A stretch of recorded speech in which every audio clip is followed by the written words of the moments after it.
Assalamu alaikum wa rahmatullahi wa barakatuh. Alhamdulillah, I am recording again.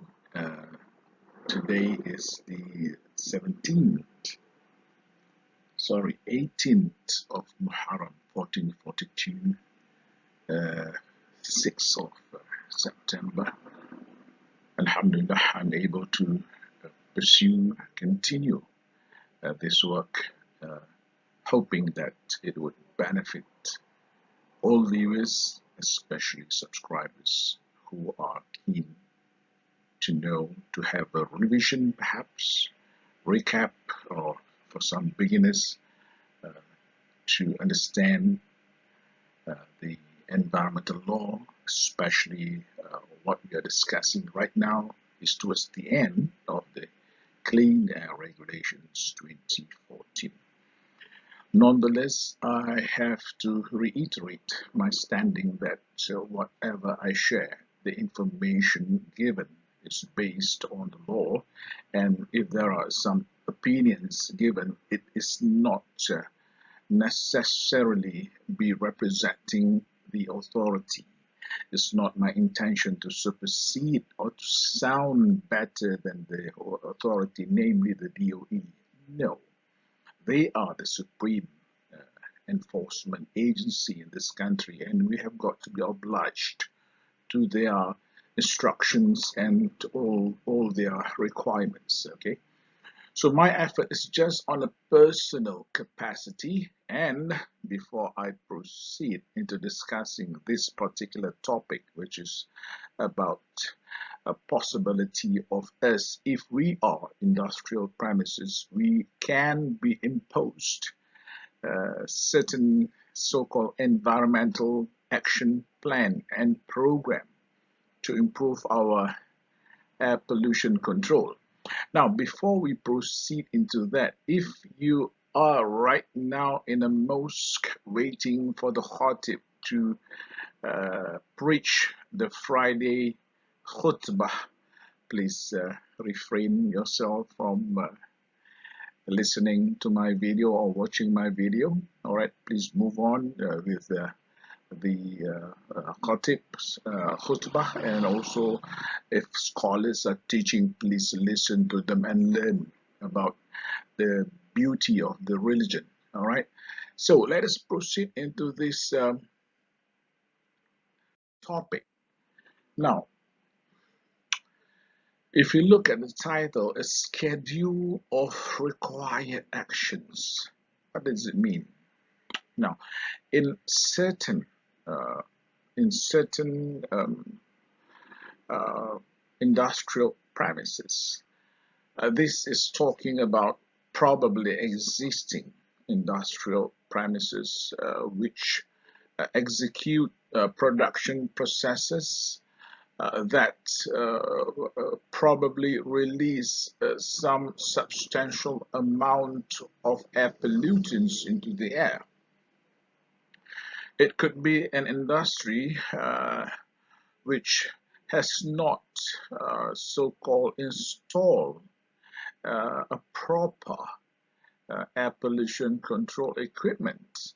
Or it could be an industry with some processes that emit air pollutants, but their air pollution control equipment is old and probably kaput, or maybe under capacity or inefficient, or probably there is a change in the types of materials in process that has changed the nature of the air particle or air pollutants that is emitted from those same processes. I believe you would know that when we change raw mat, give a simple example. All right, let's assume that we are a power generation plant burning coal. Yeah, we burn coal and to generate electrical powers, assuming I'm not saying that it happens in this country or any of our friends. No, it's just an example. Let's say that we are importing these coals from all over the world, and perhaps some of our coal comes from South Africa, or perhaps from China, or perhaps from Europe, or perhaps from other places. Now, if the coal material is subbituminous or softer than that, probably our pulverizer that is used to crush the coal is working in optimum conditions, and we get probably less impurity during the combustion. However, assuming that some of the subbituminous is being mixed with some stones of anthracite, which come from the same origin, but due to poor segregation, it got mixed and transported to our plant, and we start to pulverize all this mixture of different grades of coal. Then maybe due to the existing setting of temperature in our furnace, it doesn't burn some other particles of the harder rock structure well, because it's not well pulverized, and that would emit some form of air pollutants excessively, and probably exceeding the permits or the limits set by the regulation. And probably DOE knows about it and has given us a written instruction. And we have brought to the management, and maybe the management might have some other opinion, to delay. And as time goes on, probably the air pollutant has been spotted or has affected some surrounding areas of probably villages where humans are dwelling, residing, which means residential areas, or probably township, or public places like schools, or probably other popular public places, which has caused them to lodge a complaint. So DOE would probably repeatedly give the same instruction for us to improve our air pollution control equipment. I'm just giving you a scenario, a probability is from past case, okay? But I don't mention company names or whatever. I'm just repeating the scenario for you to understand. So upon repeated instructions, and due to some urgency from the public, and DOE issued a notice, or maybe do not have to issue a notice, DOE can straight away, look, impose action plans, or we can also call it program measures. And these two terms, action plans and program measures, now since it is a law, Clean Air Regulations 2014, now these two terms is probably a legal term already, schedule of required actions, okay?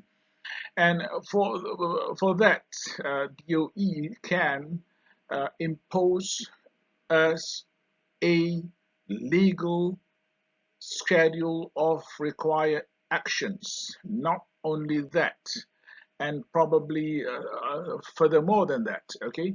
Now these situations that I just give ad hoc, just plug and play from my one of my folders. Now, these are called under the law circumstances surrounding a failure to comply. And all these circumstances, the Lord did use the word so warrant. In other words, DOE is forced to, due to the delay, due to sort of some management delay, or due to some financial decisions by management, or due to some what you call yeah, it amounts to delay, negligence by some shareholders or stakeholders of this company that did not approve budgets or did not approve proposal made from the internal personnel to comply to the requirement. Those could be some of the reasons for the delay not complying to the DOE instructions, and many others circumstances. Normally, it would involve bioreceptors, whereby the DOE has got to spring into action by virtue of telling us, all right, I want you to do this particular technique. This is the time you got to install all the various what they call equipment. Get it done, install it beginning next month, and you're given, say, the entire month to install it. Okay, week number one, install what equipment. Week number two, what equipment. Week number three, commissioning, testing. Week number four, it is all set to be in operation. That can happen. All right, or even earlier than that, probably DOE would even ask us to do some basic survey prior. But usually, these sort of problems are usually associated to some form of urgency, and this urgency is normally coming from external factor, usually the surrounding area, the bioreceptors, or there are some what you call um, or there is a notable delay, a deliberate delay by our management, and that the competent person and a team of environmental engineers, HSC department cannot do much, and they just said that perhaps they admitted that they cannot do further. The decision would be from the top, so probably this would uh, uh, would encourage quick response by the company, and by doing so also, uh, probably another reason is that we have increased our production line. As a company, we may have increased our production capacity, production throughput, higher production rates, or change in raw mats. All right, and that would lead to the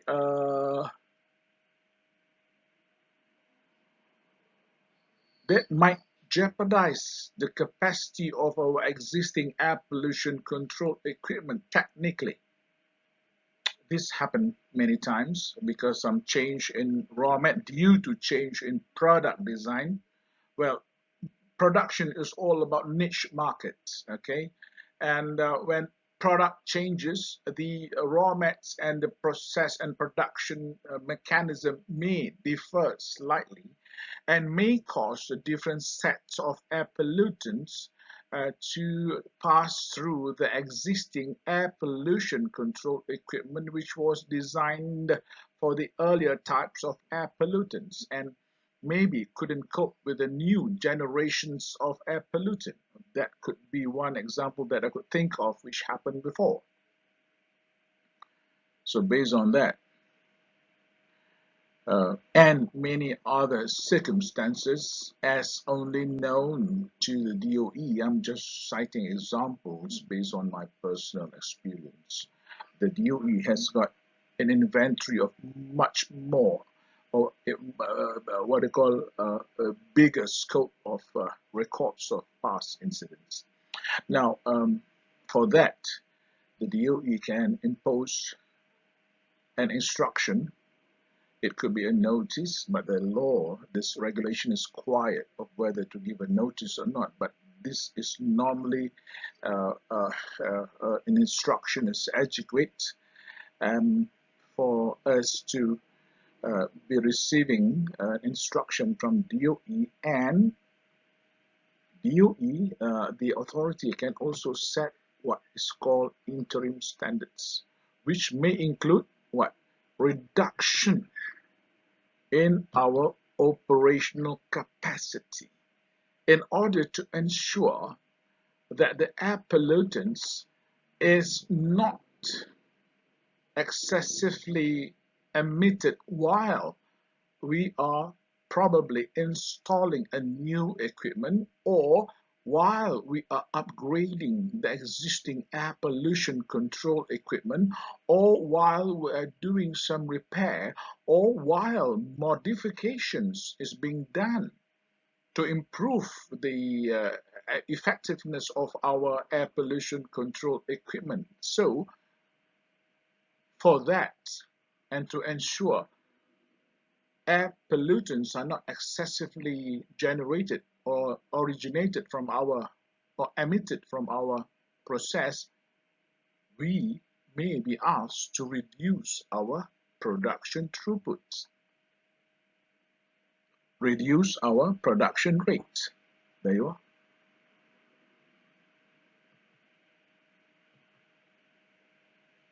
Even to that extent, this is missing in the earlier regulations, which is Clean Air Regulations 1978. But I am, pleased to see that it is here in this regulation, because there are just a handful of factory operators, factory premises, which apparently seemed unscrupulous or deliberately not complying. And most of these situations, when we look further, it is associated to financial decisions. And sometimes they deliberately want to buy time and not thinking about the associated environmental air pollution impact from the excessive emissions of air pollutants into the area. So that amounts to the DOE or can use this particular regulation to ensure compliance. And look, we can also be asked to install specific type of equipment. Look, if the DOE is not experts, are able to associate different types of air pollutants with their respective suitable types of air pollution control equipment, this won't come up.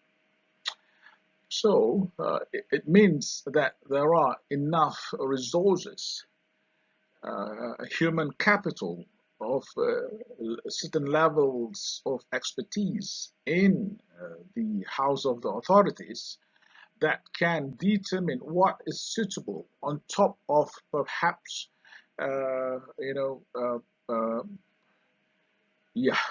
perhaps input from your own perhaps earlier proposal. Your consultant might have said something and has proposed certain types, but you end up doing substandard. equipment probably, and DOE has got this what they call good experience, and they know what type of air pollution control to be used. Having known all the physical and chemical properties of air pollutants, and having good knowledge of the air pollution engineering, I believe this is just a breeze for the authority. They have got good experts with them. And when shall we complete it? Failure to do that will be an offense under this particular regulation, under Regulation 29. And that offense is a court case, and when we are found guilty in court, our liability is a maximum of 100,000 ringgit and or 2 years imprisonment. So this is one of the provisions towards the later part of the clean air regulations. I believe this is the last slides on clean air regulation. Regulation 30 has been covered, I believe, in earlier videos, especially when we were covering regulation 3. Yeah, I believe I've coupled it with regulation 30, who is applicable to this particular law. Now, I believe for my limited knowledge and capacity, this is the best that I can produce before you. I hope you have a good understanding of this particular regulation and able to help your company comply. All right, and there are a few more videos coming up, and then this is going to be this one. The next one would be probably regulation 27, 28, and we are about to complete this particular clean air regulations. So I hope if you're a student, I hope you are able to capture all this law and try to memorize important ones, because if you go for an interview with a high level of competition right now, I hope your lecturer would advise you what to do. But from my humble opinion, I think uh, read a lot of case studies and all the things that happen in our country and overseas on environmental cases, and try to associate them with this law, how the law would apply. Try to do that exercise, okay? And when you go for interview, perhaps you could use some imagination in using the law. Well, the interviewer might like you for that. Okay, so all the best to our young associates, and thank you also, and all the best to environmental trainers, competent trainers, consultants, auditors. All right, Khalid is not washing his hands but handing over, and also share this, perhaps would add up to your library of knowledge, and you can use this video anytime. I don't own any copyright, okay? No offense. Thank you very much for your attention. Thank you very much for your time, and please do not hesitate to subscribe and share this with those who need it. I end this session with by wishing everyone good health, stay away from COVID-19, and I wish everybody Assalamu alaikum wa rahmatullahi wa barakatuh. See you in the next video, inshallah.